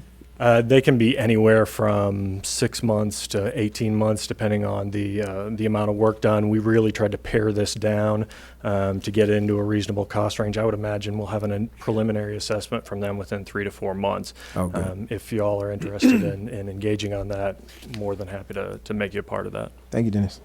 Madam Chairman. Mr. Russell. Mr. Madsen, how will the public be able to be involved in this if they choose to? We're actually, the centerpiece of the second phase of work is a public workshop that will be advertised through any and all channels and will open to any and all citizens who want to attend. Thank you. Any other questions? If I might make a comment, Madam President. You know, there's a lot of moving pieces in the downtown development right now. We've got City Center coming online. Avenue is coming online. We have finished Twickenham. We're finishing up the parks right now. We know that one of the things that is limiting downtown development is parking, and parking is going to have to be something to be addressed. You need a study like this to tell you where that parking is going to be most efficiently used, because you're talking about $20,000 a space. It's very expensive parking, so we need to make sure that as we do it right. We also have blocks that we'll probably redevelop in time, and we need to be able to put some time frames on it and have some experts look at it who have been through this before, who know how we need to redevelop some of those blocks of property in the downtown area. At some point we're going to be moving City Hall, and it's no secret we're looking at how to put that together in the best way and best manner possible. This building is 50 years old, 50 plus years old almost, and 53 years old then. But at some point it loses its economic life, and how do we reposition this building so that we help downtown and make downtown a better place, and what other possibilities come around this building? Lots of questions that we need experts to look at. We all have looked at it and think we have answers in our head, but before we make those decisions, as we do, they're expensive decisions. We want to make sure that we do them right. So we'd just like to ask the council to help us walk through this process as we go through it. I think there will be a lot of input by people from throughout this area. Everybody downtown, the city of Huntsville, I always kid, has about 2,000 planners. About 3 of them have degrees. But everybody wants to be a planner, and everybody wants to be part of the plans as we do that. Council members do, members of our administration on 8th floor do, and 3rd floor and 2nd floor and all the way through, and then the general public wants to be part of it. So we need to make sure that we have a very inclusive plan that includes everybody, and everybody comes up with the proper plan for our area. And as we spend the money, we spend it wisely because we're spending taxpayers' dollars. And if we do it right, we will have a dynamo downtown, which is basically the living room of your city. Thank you, Mayor Battle. Are there any other comments or questions? All in favor of approving the motion, please indicate. Aye. Any opposed? Motion carries. Item number I is a resolution authorizing the mayor to sign the plan entitled Mid-City Subdivision Phase 1. The chair moves to approve. Second. Second by Mr. Culver. Mr. McGuffey. Yeah, Jim McGuffey, Planning Department. This is the Mid-City Subdivision Phase 1 subdivision plat. Anytime the city owns property on a plat, the mayor has to have authorization before you to sign the plat.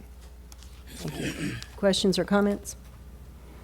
All in favor, please indicate. Aye. Any opposed? Motion carries. That brings us to item 15M, a resolution authorizing the mayor to enter into an agreement between the City of Huntsville and the low bidder Reed Contracting Services, Inc.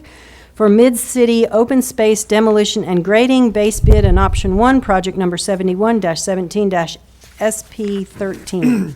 Move to approve. Second. Motion by Mr. Culver, motion by Mr. Russell, second by Mr. Culver.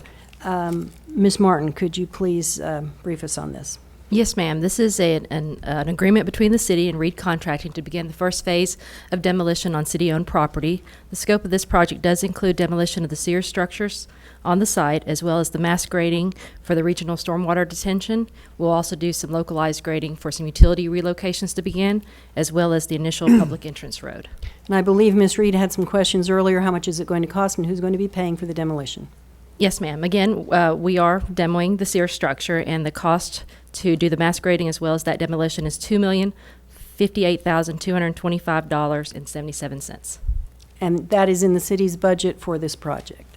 Yes, ma'am. This is the first phase of the city public infrastructure budget. Are there any other questions or comments? Mr. Kling. Thank you. The brick and the building materials, everything that's demolished, what's going to happen? Does it go to the landfill? Is it being recycled? Is it the property of the demolition company, or what happens to it? Yes, sir. It does become property of the demolition company, and from my understanding, they do plan to recycle as much as they can, and the remainder will be hauled to the landfill. Okay, thank you. Any other questions or comments? All in favor? Aye. Any opposed?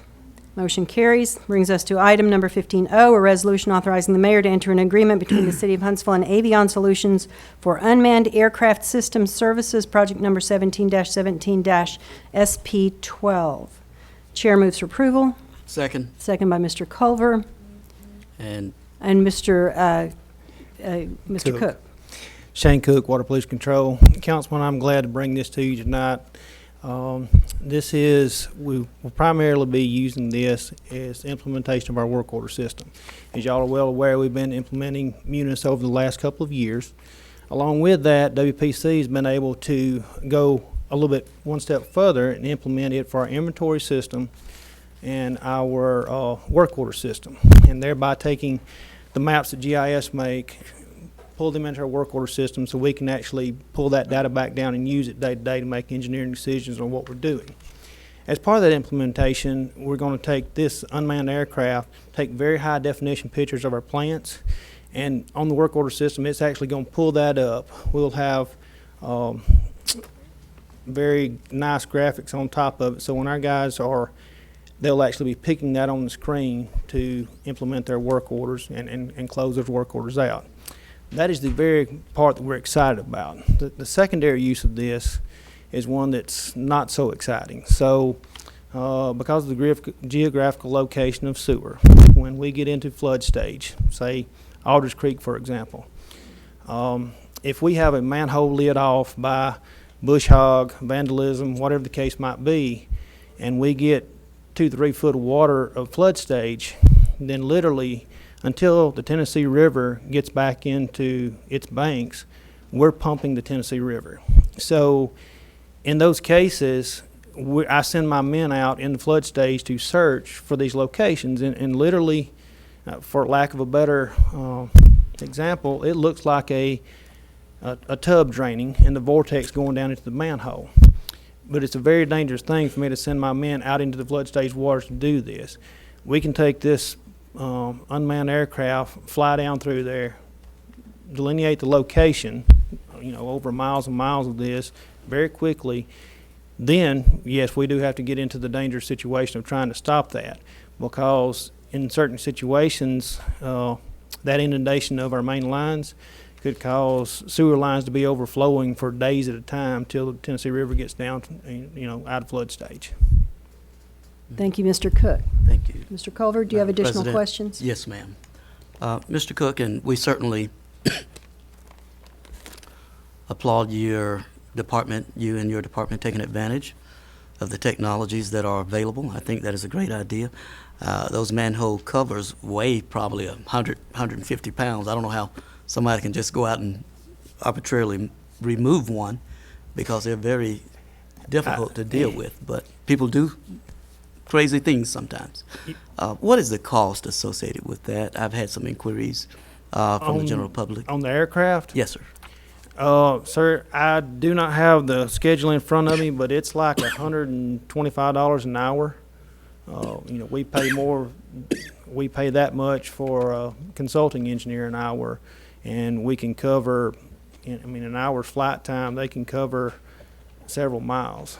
Okay, so it's nothing No, really sir. out of the ordinary in terms of being an sir. astronomical cost. It's very affordable, and this particular company is well known in Huntsville, and they make sure that all the flight plans and everything for the FFA's in place. Great.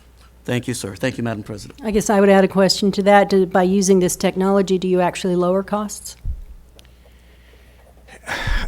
I would eventually lower costs, yes, ma'am, definitely in the flood stage, but it's more about not necessarily lowering cost. Literally, I can get in situations where I'm backed up in people's houses, and there's nothing I can do about it for days to weeks at a time. I can't pump the Tennessee River no matter how hard I try. Okay, so we're increasing service to our customers. Yes, ma'am. Thank you. Any other questions? All in favor? Aye. Any opposed? Motion carries. That brings us to item 15AA, a resolution authorizing the mayor to enter into a special employment agreement between the City of Huntsville and Jimmy W. Wilborn. Chair moves for approval. Second? Second by Mr. Culver. Mr. Culver, I believe you have a Yes. question about this? And just the cost basically associated with this agreement? Yes, sir, Councilman. It's $29,880 per year. Great. Any Thank other you, sir. questions? Thank you, Madam President. I guess, could we get a general discussion of, or explanation of what the position will be doing? Yes, sir, Councilman Kling. This is an extension of an existing contract, an existing part-time employee. He performs data collection, supplies assistance to various aspects of traffic engineering, including signal timing, traffic calming, other areas of the operation. Thank you. Thank you. Any other questions? All in favor, please indicate. Aye. Any opposed? The motion carries. Item double C is a resolution authorizing the mayor to enter into a development and annexation agreement between the City of Huntsville and Aurora Properties LLC. The chair moves for approval. Second. Second by Mr. Kling. Mr. Davis, I believe you have a presentation for us. Thank you, Madam President. Council members, before you is a development annexation agreement for the subject property that's on the screen. Just a little background about the property. It's located at 2615 Memorial Parkway, the corner of Memorial Parkway and Bob Wallace Avenue. It's about just under 5.5 acres. It's one of the few tax islands left within the corporate limits of Huntsville, meaning that it is in the county. The historic property has been used for industrial use. The property has been vacant for quite some time. The City of Huntsville is currently collecting zero tax income, both in property or sales or any ad valorem taxes on the subject property. The current property owner, Aurora Properties LLC, should you approve this tonight, would agree to annex the property into the city. They would also propose new use that would be retail commercial, And also, Aurora Properties, per the development agreement, has agreed to assist the city in paying for public infrastructure needed to redevelop this property that currently lies outside the city limits of Huntsville. So what would the developer commitments be? As I mentioned, annexation of the subject property, demolition and redevelopment of the 5.5 acres, construction of approximately 41,500 square feet of new retail and commercial on the property, assist us in a construction of a public parking garage, and also provide the city with 100% of annual maintenance and operation and any repairs to the parking facility through the lease term, which is 50 years. What would the city commitments be should you approve this? After approving this, should you approve it tonight, would be a later council date, petition for annexation of the property, and we would need to support that to bring it into the city limits of Huntsville. Support zoning of the property adjacent to be similar to adjacent properties next door, which is commercial along the parkway. Assist in the construction of a public parking facility. Our participation will be capped at $3 million. The estimated construction of the parking facility is $6 million. So it means Aurora Properties will pay the city for any cost above the city cap. So their initial payment to the city would be $3 million, and then they would pay for any overruns incurred, like a change order that would come before council during construction. The city has investment protection as with all development agreements that we bring before you. Should Aurora Properties fail to complete the 40,000 square feet within 24 months, Aurora Properties must reimburse the city the full amount of the city's participation, meaning the $3 million we put in a public parking garage, they would remit payment. The parking garage would still remain the property of the city of Huntsville. So what is the return on investment should you do this? Year one, property taxes would be just under $250,000. Sales taxes generated from the project site based on data we have in the area of the light project commercial space that they would build would be just a little over $750,000. And then construction tax and permit fees on the $22 million investment they would make on the property is a little over $500,000. So the year one payback is a little over $1.5 million. We would remember our cap is at $3 million. And you can see as year 5, 10, and 20 as we move out, the city's return on investment is 2 years. The return on investment for the life of the project is 650% above our initial investment. So the proposed development location, as I mentioned, it's part of the redevelopment corridor of Memorial Parkway. It's at the corner of Bob Wallace Avenue and Memorial Parkway, and kind of just north of Regal Drive and Parkway Place Mall. It is across the street from the Whole Foods development, the Merchants Walk, and as you can see, it's doing very, very well with our investment there. It's fully leased. I would say 70% of people in there is new to the market, is not relocation, and we feel the same will occur on this corner. So this is the site layout. If the drawing that you see on the screen, north is to your left of the screen. So the tenant mix fronts Memorial Parkway and Bob Wallace. The dark shaded gray area would be the public parking facility. It's about 300 spaces. It would be 2 stories plus a ground level. This would have guaranteed three restaurants, though they will be new to the market, and then additional 30,000 square feet of new retail space. I just got a few renderings to kind of show you what it would look like. The one on the top would be facing inward to the subject site. The rendering to the bottom would actually be facing the service roads of the parkway, so that would be the back front.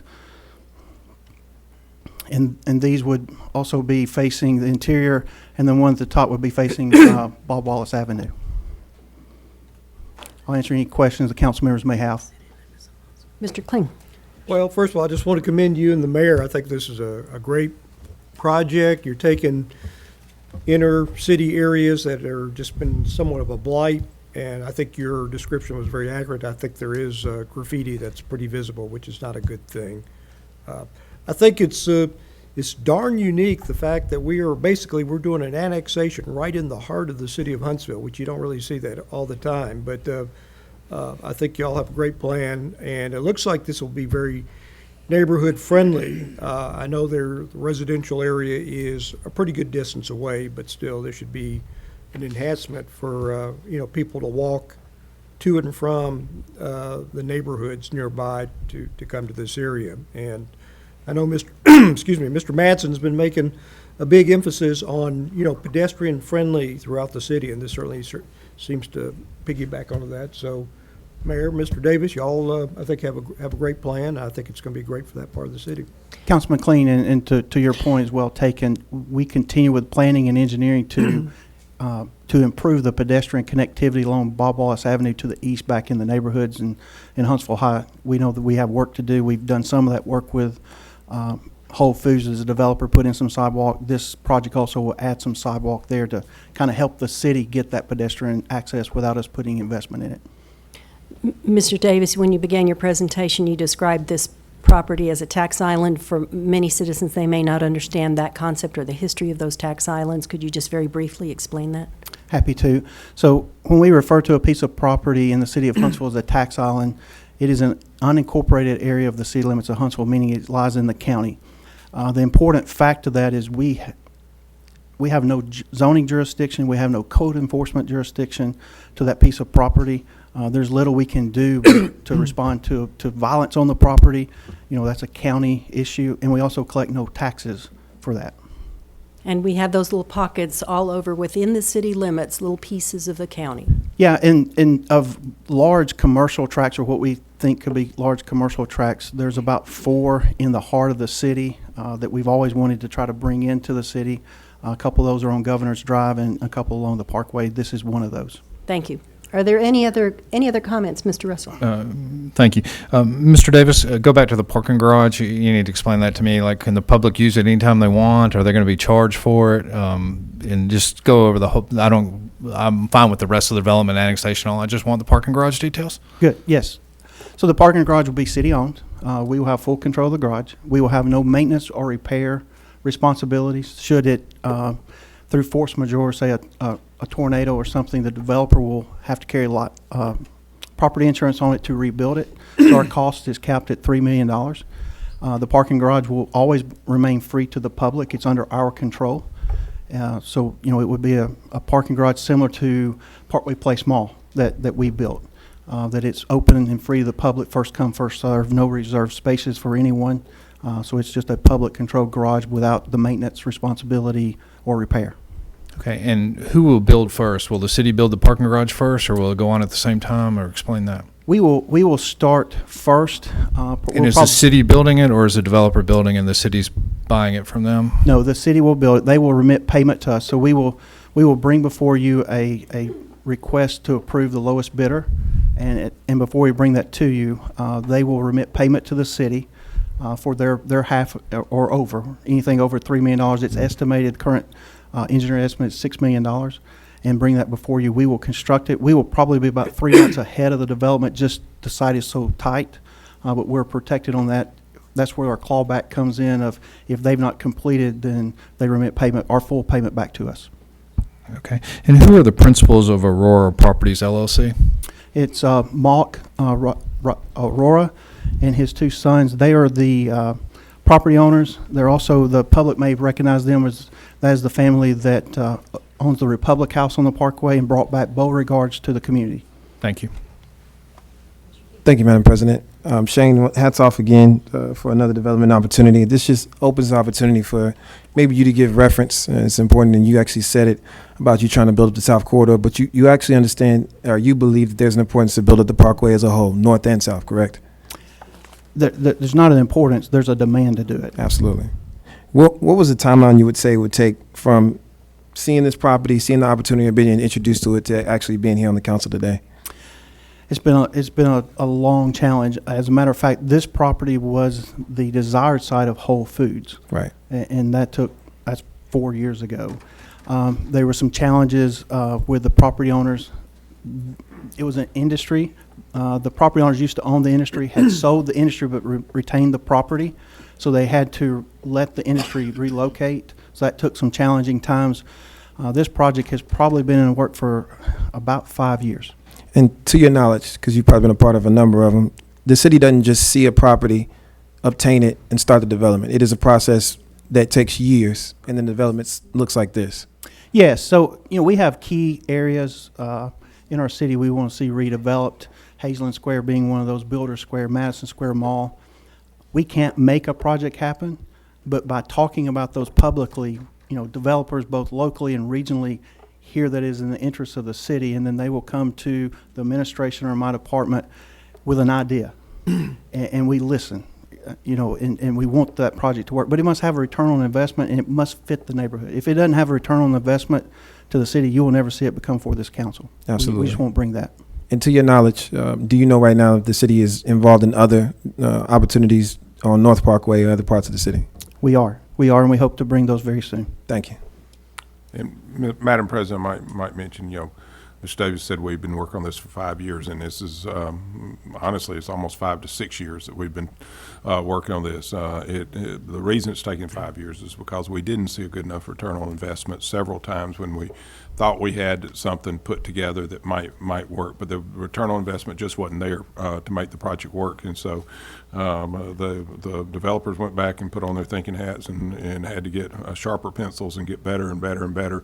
And this is finally we've come with the deal that really probably makes a lot of sense. The idea that we have tax islands. Tax islands were originally put in. They were economic development tools that were used for properties way back in the 50s and 60s, so that the industry would provide jobs, but they wouldn't have to pay taxes. And that kind of went away as we went through it.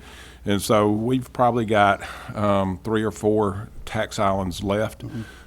This takes one out of play, so eventually we hope to take all the tax islands out of the city, just because it makes for a congruous city and also makes every piece of property a contributor to the betterment of the city. Thank you, Mayor Battle. Are there any other comments? Mr. Kling. I guess one last question, Shane. That used to be a capacitor plant, and I don't know who's looked at what might be underneath in the ground, but are we obligated for any of the environmental cleanup for that site? We are not, and knowing that it was an industrial use, one of the back checks that the city did before bringing this to you was for the developer to bring us certification that it was a clean site, and they have done that through the Alabama Department of Environmental Management, so we know that the site is clean and ready for redevelopment. Thank you. Any other comments or questions? All in favor of approving, please indicate. Aye. Any opposed? The motion carries. Thank you, council members. That brings us to item 15D, which I believe is related to 15C, a resolution authorizing the mayor to enter into a ground lease agreement between the City of Huntsville and Roar Properties, LLC. The chair moves for approval. Second. Second by Mr. Kling. Council members, you moved. this gives us legal rights to the portion that the parking deck will set on. It is a zero-cost lease to the city, and the term is for 50 years, which exceeds what we think will be the life of the garage. Thank you. Any other questions about this? All in favor? Aye. Any opposed? Motion carries. Item F is a resolution authorizing the mayor to enter into an agreement between the City of Huntsville and Chapman Citizen Architects for architectural services for the Merrimack Soccer Complex expansion located at 2800 Drake Avenue. Move to approve. Second. Motion from Mr. Russell, second by Mr. Kling. Mr. Easter, would you please brief us on this? Yes, I would. This is for some architectural and engineering services for 9 additional fields at the expansion of the Merrimack Park. This will actually be located in the area that we call Brom Spring right now. We are also going to be tying these new 9 fields to the existing location over on Triana. That will be a new greenway that's in there. But anyway, it includes new parking, restrooms, and all the irrigation. It's $383,813, and we expect to have this work done in 12 months. Questions or comments? Mr. Russell. Thank you, Madam Chair. Mr. Easter, how were the architects chosen? We actually went through a RFP process, and we ended up interviewing the top 3, and from that we made a selection and started negotiations with them and chose them. Yeah, it's my understanding there's new technology involved in building soccer fields to make sure they're level and make sure they're very playable. Are these architects going to use that technology? Yes, they are. And also, along with this contract, one of the requirements we had is they had to have a sports consultant specialty for doing playing fields like this. So we have the specialist that's going to be helping us with this. In addition to that, they now use a laser to ensure the fields are level. Thank you. That was my question. Yeah. Yes, they will be lasered, they'll be irrigated, they'll be lit, they'll be full-size fields. Thank you. I believe Mr. Ivy wants to add a comment as well. Why don't you step up here first? He seems very eager to. We're very eager to talk about this because we've been wanting this. Normally, you're not used to. Normally, you don't want to jump up here, so get ready. On this, I just want to tell you for the process that Mr. Easter was talking about. We made sure we had landscape there, recreation was there. We interviewed the architect firms. We had 6 different firms, and one of the things that we really wanted to make sure we got into the detail of even covering up the trench lines and packing and what level, so that we'd make sure that we get a product that the residents of Huntsville will be proud of. And they bringing in an expert that wrote the book on criteria. That was one of the things we were asking about when we put this bid out. This guy has so many certifications, wrote so many books about this. He talked for about 45 minutes of just backfilling the trench line. So we feel very comfortable with this thing. Now, did you ask any soccer players? Because my football playing friends, my soccer player friends think you're a football guy and you have no idea how you're supposed to play soccer? Well, I'm not going to say that I do, so I'm going to leave that one open for anybody's imagination. But we do feel like we do have a strong team that we're going to have a product everybody will be really proud of. Okay, thank you. Any other questions or comments? Mr. Kling? Madam President, if I could, I just wanted to use this opportunity to really kind of update council on kind of the broader piece of this. So what's before you tonight is the design contract for the full scope of the expansion of Merrimack Park. The location for that, if you're not familiar with that address, is what you currently know as the Huntsville Center for Technology, the school that we have purchased. We have not actually taken possession of that entire campus yet. The school system is actually still using the building for some programming, some storage. I'm in direct communication with the administration there on their plans for transition out of that building. So what our long-term plan is, you'll end up seeing a number of actions over the next couple of years related to this park expansion. We will, once we get full possession of it, we'll be able to complete the park. But what we will expect to bring to you is a first phase of construction. So this design contract will design the entire project, then we'll break up construction into the phases where we can continue to accommodate the school system to the extent they need, but also go ahead and get started on the project. So the construction will probably go in at least 2 phases, but more likely 3 phases as we build out that full expansion over time and get once the school system fully moves, then we'll be able to finish the project. Thank you, Mr. Hamilton. Mr. Kling, I believe you had a question. Is the master plan still to, connect this, Merrimack Park to the new section of Merrimack Park to Braden Springs Park, and then Greenway over to John Hunt Park? Yes, it's part of this contract. They will be designing a greenway that will go from the existing Merrimack Park, and it will go over into Brom Spring and tie this together. I know that the long-term master plan is to tie John Hunt with Brom Spring Park. You know, and what's important for this, one of the challenges that we have when large tournaments occur there at Merrimack Park is parking. Because of the way it's laid out, a lot of folks, particularly those coming from out of town that aren't real familiar with the parking infrastructure available to them in Bronze Springs, they want to go into the neighborhood across the street and they park in front of everybody's houses and driveways. And so HPD spends a lot of time trying to get them out of the neighborhood. What that walkway will do is allow us to better utilize the large amount of parking at Milton Frank Stadium. That little greenway segment, and when we say greenway, it's going to be about a 400-yard greenway that just connects Merrimack over into this new section as well as to Milton Frank. So they'll be able to park at Milton Frank and have the short little walk down that greenway right into the main part of the park. And having attended a number of soccer tournaments there with my grandson, I can assure you that parking is an issue. So thank you very much for that. Looking forward to seeing that happen. Any other questions, comments? All in favor? Aye. Any opposed? Motion carries. Item 15, double G, is an item that was added to the agenda tonight at the request of the administration. The resolution is a resolution authorizing the mayor to enter into a partial release of recorded mortgage and security agreement with respect to certain mortgage and security agreement by and in between the City of Huntsville and Remington Arms LLC. The chair moves for approval. Second. Second by Mr. Russell. Mayor, would you like to present this? This is a small parcel of the Remington property, about 20 acres. We're selling it to the airport authority. The airport authority has a use for it, possibly has an industry ready to expand into it.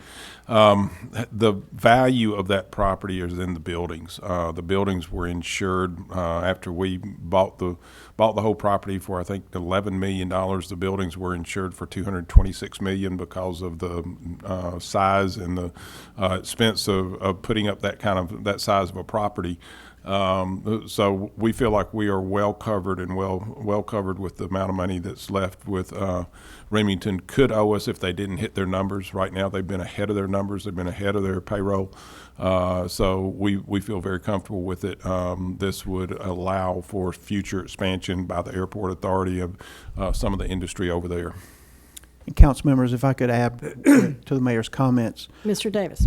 The 20 acres that is before you doesn't lie directly on the Remington campus. So the large Remington campus has a ring road that goes around it that used to be Electronics Boulevard. I think it's now called Remington Way. So when we acquired that for the economic development project at the corner of Waltrana and Electronics Boulevard, the former Chrysler facility had just under 20 acres outside the campus on the opposite, across the street from the Electronics Boulevard. So it doesn't affect the campus operations of Remington. So getting it back to the Airport Authority for Economic Development and recruit more jobs, I believe is the right thing to do. Very good. Thank you, Mr. Davis. Any other questions or comments? All in favor, please indicate. Aye. Any opposed? Motion carries. That brings us to item 16, Legal Department Items and Transactions. Item 16A1 is a vacation of easement, an ordinance vacating a portion of a utility and drainage easement between lots 1 and lot 11, Bucks Canyon, 4th edition, 2723 and 2725 Bucks Canyon Road. Chair moves for approval. Second. Mr. Russell, second. Any comments or questions? All in favor, please indicate. Aye. Any opposed? Motion carries. 16A2 is an ordinance vacating a 10-foot utility and drainage easement at Walton's Mountain, lots 124 and 125, 2138 Springhouse Road. Chair moves for approval. Second. Second by Mr. Russell. Any questions or comments? All opposed, or all in favor, please indicate. Aye. Any opposed? Motion carries. Make sure we're paying attention. Yes, that was a trick question. Item 16B, vacation of rights of way. We have none. We have one, deeds for acceptance. Item 16C, one, a sanitary sewer easement, Frida Vest, formerly known as Frida B. Darnell, Elise D. and Adams, Barbara D. Smart, acquired 1/26/2017. Move to accept the deed. Second.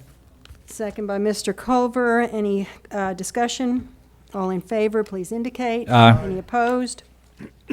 Motion carries. We have no routine bond satisfaction, no liquor bond mortgages. That brings us to item 17, non-roster communications from the public. When you come to the microphone, please give us your name and your address, Ms. Reed. All right, Jackie Reed, 303 Jack Coleman Drive. I would like to ask why you all, when Mr. Davis brings these new deals up here on these leases and this agreement, you don't put that before a public hearing. Why do you not never let the public get involved or say anything? You can answer it later. But you all sit up there and you bring something new in here and you're buying, selling property, and you never let the public ask a whole lot of questions. Now, I'd like to ask for that AUROA, that whole lease and that entire thing. You signed a lease agreement tonight with this developer. I don't know what you paid for the property. Do you all know what you paid for the property? 5 years ago. We're in a real estate business. This city is in the real estate business. You buy this property, and then you run up here with all this quick stuff, and you pass it. But, Mr. Keith, I'd like to tell you some advice tonight. On the utilities, I heard you say you'd like for the public to know what to spend the money on when y'all vote on a raise. They come in here with some stuff, and y'all sit up there and vote on it. No questions are asked. But when the raise comes in here and they need the money to pay for it, then they start asking a whole lot of questions. So the questions needs to be on the front end setting up there when y'all do something. I don't think you put enough information on here. Now, see, we're building a parking garage. We bought the property on the corner of Bob Wallace. Maybe the school system can go down there and park if you're going to let everybody park. I mean, you hadn't said a word about that, and the traffic's terrible on Bob Wallace anyway. Think about it. Have you ever thought about that? Maybe you need some more planners in here, some people from out of town that can tell us what we need to do. I would like to see, have those leases. I can read them, but it take a New York lawyer to figure out what y'all are doing. But anyway, that's just things that I'd like to bring up. Why don't you bring some of this before the public? I am part of the public, a big part of it. But if we're in the real estate business, I have a real estate license. It's inactive, but I think I can keep up with you on the real estate. Thank you. Wait. Ms. I love Reed, you and have a good weekend. Thank you, Ms. Reed. Ms. Reed, at the end of the meeting, I'll give you my paperwork on that. You're welcome to it. Ma'am? It's everything I've got, yes. I think we don't need to do any Okay. going back and forth, but Mr. Davis, will those documents be available, hyperlinked? They are hyperlinked now on the city website. I can give a copy at the end of council. Mr. Kling beat me to that. Let me clarify. We have not bought any property for that development and will not purchase any property for that development. Actually, the developer is providing us property to build our public infrastructure on. Very good. Thank you, Mr. Davis. Pastor Johnson, please, your name and your address for the record, please. T.C. Johnson, 1800 Sparkman Drive. The increase that we passed tonight doesn't affect the installation of the fiber. It's not paying for the installation of the fiber, but I think I heard him saying that Google will pay us $5 for every home that's passed with the fiber. Is that $5 an ongoing payment on a monthly basis, quarterly basis, or how is that $5 paid to us? Has that been the case, of course, we're getting more than a percentage increase from customers. Google is paying $5 per house on a monthly basis or whatever that basis is. That's one question. The other question is the date of the last meeting when the first increase was turned down, I believe it was in April. Is that film still available? Is that recording still available on the city website? If not, can citizens see that? The other is, how often is Huntsville Utility audited, and are those audit reports reported to the council and provided to the council, and who does those audits? Madam Chairman, I can answer that because we discussed that at our public meeting. Thank you. Huntsville Utilities audited once a year. They use two different accounting firms and they rotate them because they have to have, that's per their state law that was set up. When they were set up, they have to change accounting firms. They use accounting firms with knowledge of TVA electricity rates. I have the audit. The audits are available publicly and they're available on their website. And with regard to the video, they are available on YouTube. How Google will be, the Google agreement regarding houses passed. And I apologize, Pastor, that because I'm no mathematician, so the figure that we've been saying is roughly our revenue based on that address pass model is about $7.5 million a year. So I don't know how that breaks down on the $5 per address. If it's a monthly, I believe it's monthly. But I will find out and let you know exactly. But that's a $7.5 million a year, roughly. City's growing, and so with every new address we have, that's another $5. Thank you very much. Yes, ma'am. Please give us your name and address for the record. Jana Peterson, 4807 Calvert Road, Northwest, zip 35816. Thank you for being with us tonight. Thank you. I apologize if this is completely unrelated. I run a nonprofit here in Huntsville called 57 Northampton. It's a nonprofit that focuses on tackling cyberbullying and bullying in schools by teaching confidence and self-acceptance to children and teens. So to that end, we're getting ready to launch our third annual Love Hunt. It's a national Valentine's themed scavenger hunt where participants are able to search for gifts and cards, and they're also encouraged to take part in different challenges that we assign. And all of these will basically get them into the habit of practicing confidence and developing positive mental health habits. So this starts on February 1st, it ends on the 14th, and I know that it's probably too late for us to do anything about this right now, but I wanted to know who I might speak to specifically about possibly turning this into a Huntsville City initiative for next year. Harrison? The mayor has suggested Harrison Diamond. Mr. Harrison Diamond, raise your hand over there. Harrison is our Google Fiber person and is very much into the cyber world, so I'd love for you to meet him. We will speak afterwards. Thank you. Is there anyone else who wishes to address the council? Is there a motion to adjourn?